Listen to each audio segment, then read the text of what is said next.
Welcome to the Acid Trash Jamboree, and to another Odds and Ends film roundup.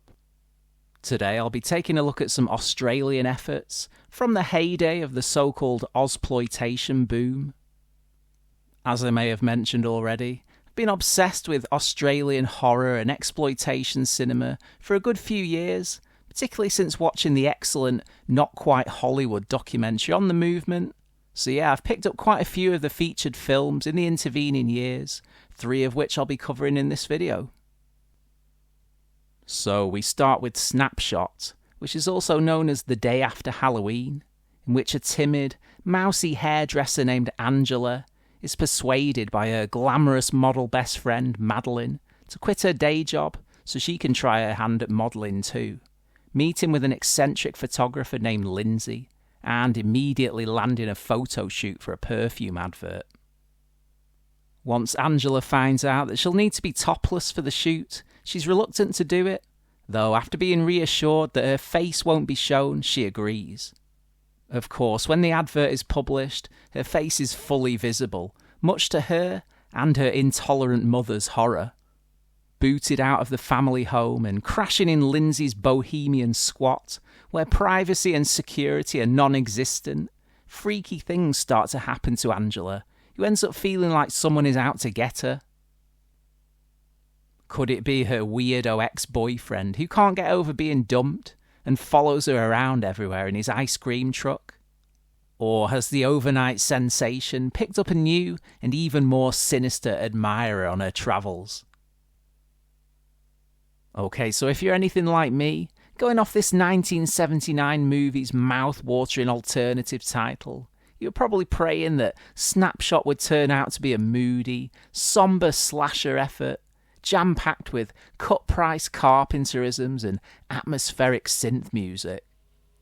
Well, in reality, this is nothing of the sort, being more of a cautionary, careful what you wish for drama, albeit with some effective psycho-thriller action chucked into the mix.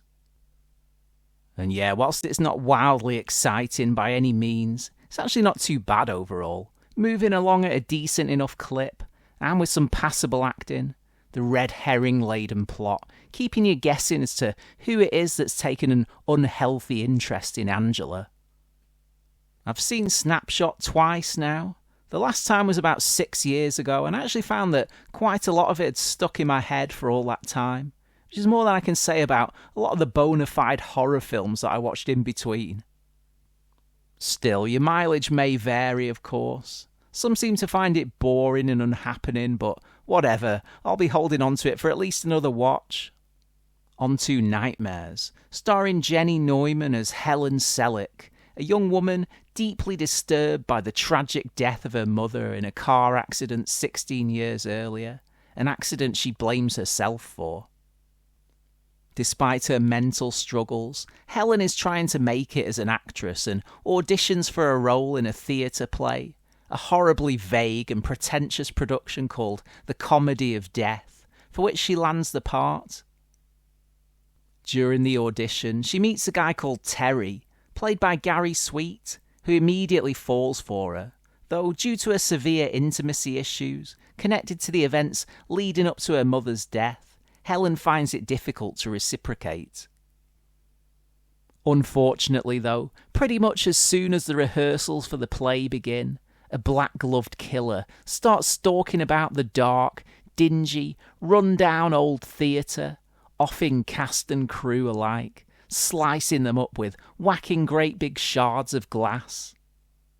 Said killer has a particular problem with people caught in the midst of certain immoral acts, shall we say.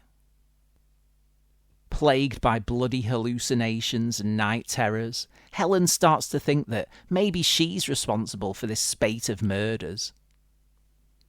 Is she guilty, or is someone out there using her fragile mental state to frame her? Okay, so this slash-happy giallo tribute was directed by the late John D. Lamond, the Ozploitation legend that I spoke about a few months ago, specifically his Mondo effort, Australia After Dark. Nightmares came about a few years after that one in 1980, so pretty early on in the whole slasher explosion, And yeah, it's not exactly what you'd call the most highly rated movie in the cycle. Again though, this is the second time I've watched it, and yeah, I liked it when I first saw it, and think it still holds up several years down the line. Okay, so it's certainly no masterpiece, though in its choppy, near-episodic narrative, frequently interspersed with trippy bad dream sequences, and its zonked-out acting style, it has a certain something. Yeah, strange, stilted atmosphere, made all the more absurd by Brian May's feverishly dramatic orchestral score. This being, of course, the other well-known composer and musician named Brian May, not the fella from Queen. T&A and blood and guts wise, there are definitely some strong, spicy, censor-baiting images here, with plenty of raunch and some suitably savage, Argento-styled murders on offer, as well as some borderline creepy sequences in and around the ominously shadowy and labyrinthine theatre. Pacing is mostly fine. Indeed, Nightmares is a pretty short film, packing in quite a lot of the good stuff into its 80 minutes. Though as I said, the storyline is quite bitty, with big jumps in the plotting, making me think that quite a lot was hacked out in post-production. Whatever the case, if you're a slasher addict, you'll most definitely have seen much worse than this. Even in the small subcategory of murder mysteries set in old theatres, for my money, it's more enjoyable than Pete Walker's 1972 snooze fest, The Flesh and Blood Show, though whether it's better than Michaela Suave's similarly Argento-esque stage Fright from 1987 is up for debate. Funnily enough, one of the alternative titles for Nightmares was indeed Stage Fright. Anyways, what I'm trying to say is that this one isn't half as cruddy as people make out, so yeah, why not give it a chance? Finally, we have Fair Game, in which a trio of redneck kangaroo hunters begin a campaign of humiliation and terror against Jessica, the lone human occupant of a wildlife sanctuary located deep in the Australian outback. Firstly, they try to run her off the road with their souped-up truck, which nearly cost Jessica her life, her own vehicle stopping just short of falling off a cliff edge.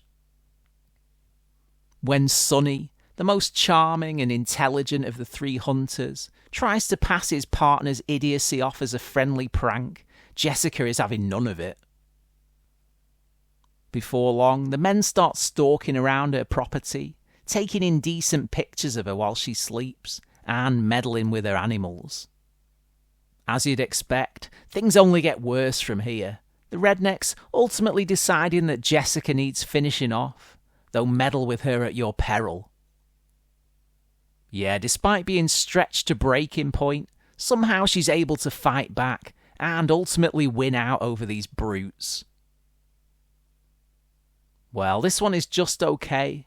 If the storyline sounds at all familiar, well yeah, it's obviously heavily based on the notorious I Spit on Your Grave. Whilst Fair Game isn't anywhere near as sobering and shocking as that video nasty classic, it still has a couple of truly eyebrow-raising moments to make you question why on earth you sit through these things. Overall, though, the tone here is actually pretty goofy and over the top. An intentional move from the director, apparently, who didn't want the film to be too grim and exploitative. Yeah, as well as featuring frequent moments of humour and light relief, with the redneck characters acting like jackasses, there's a lot of focus on increasingly outlandish stunts and action sequences, which actually started to get on my nerves after a bit. The endless cycles of cat and mouse chasing also got quite tedious, with the catharsis of Jessica's revenge all being crammed into the closing minutes, unlike in I Spit on Your Grave, where the retribution is much more drawn out and satisfying. And just to kick the film a bit more whilst it's down, I'm not a fan of the horribly dated synth score either. Still though, in spite of these flaws, Fair Game is far from awful. Yeah, it's certainly a polished and good-looking production, with the scorchingly hot outback setting adding a pleasingly sweaty and dusty atmosphere to proceedings. I don't know though, called me hard to please, but despite being the most action-packed of the 3 films discussed today, mostly due to its off-putting, cartoony mid-80s cheese factor, it's the one with the least replay value for my tastes. Yeah, unlike the other 2, this was a first-time watch for me. Unless there's anything indispensable within the myriad of bonus short films on the Blu-ray, then I'll be moving this one along, I think. Just a bonus bit of trivia for you before we finish, but apparently Fair Game's star, Cassandra Delaney, was married to the late singer-songwriter John Denver for a few years. Okay, so excuse the pun, but that was just a small snapshot of my ever-growing Ozploitation collection. As time goes by, I'll no doubt cover a bunch more, but that's it for now. If you haven't done so already, please do check out my video archive for more episodes along similar lines, and feel free to hit subscribe to be kept up to date on all future channel activity. Thank you for watching, and I'll see you again soon on the Acid Trash Jamboree.